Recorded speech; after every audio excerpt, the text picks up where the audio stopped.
Alrighty. Coach Vandagriff, thanks for taking the time and sitting down with us and doing this interview here for Grady Sports. My first question is, what specific things is Brock doing this season versus seasons prior that stand out to you, whether it's preparation related or mindset / attitude related? I think he's just, just being a senior, 3-year starter. He's just taking control of the offense a lot better. He's doing a great job of coaching his teammates, getting them lined up, just being the leader he should be at this level. By the time, again, you're a senior, 3-year starter, you expect him to embrace the leadership role, and he's really done a great job.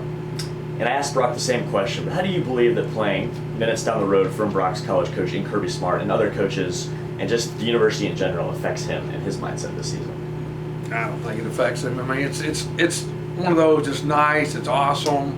I mean, he played all last season thinking he's going to Oklahoma, which was 1,000 miles away. So, the fact that it's 10 is great. And it's just one of those things that's really nice and comforting for us as parents to know that we'll be able to make, again, all the home games and 3/4 still away games. And as not only his coach, but also his father, how do you believe that Brock's mindset is about the current quarterback situation at UGA, and what do you believe his perspective is? And first, if you could answer it as a coach's mindset, and then as a father's mindset after. Are they different perspectives? Okay, I think you watch it, you just watch. There's a quarterback battle, and that's just part of it. Who's the starter, who's not going to be the starter. They took DeJuan out, after 6 series. Again, it's just part of the game. You have to go in and compete with whoever's there next year, who's there this year. So this year you just sort of watch it and watch how they handle it, and you just observe.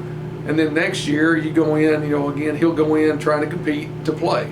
And, they'll make evaluations. If they think he's the best, they'll put him out there. And if they don't, they'll redshirt him or do whatever they do. Again, at that point, this year, we just want Georgia to win. We don't care who the quarterback is. We want them to win.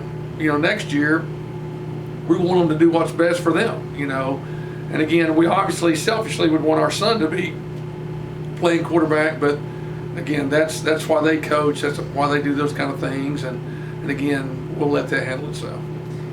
In transitioning to team preparation, how have things been different for you in handling team preparation and just everything surrounding the pandemic, as far as how you've had to change things up with practices and games and just protocols in general? That's probably the biggest thing is just what we had to do back in June, and then what we had to do in July, and then what I had to do once we all got here. Just different protocols from, taking temperatures to wearing masks to, how many kids could be around each other, make sure you're not around each other more than 10 or 15 minutes. It's really just handling that. And now it's part of our routine, so it's not a big deal.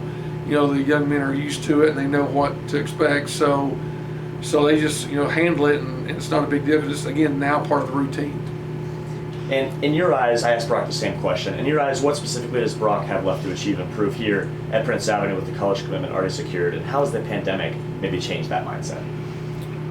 To prove, I don't know if he has to prove. He really doesn't have to prove anything. I think earn or accomplish. He would probably like to lead the team to a region championship and a state championship. We've been to the semifinals when he was a freshman, sophomore, and then lost a big game last year to Elka. So it's a thing where I think if he could help lead his team to a state championship would be awesome. A region championship would be awesome.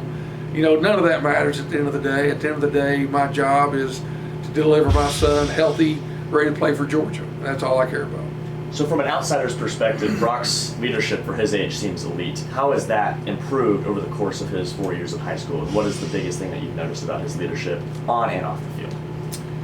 Just embracing, not running from, but embracing the responsibility he has as a 5-star quarterback and a high-rated kid. Again,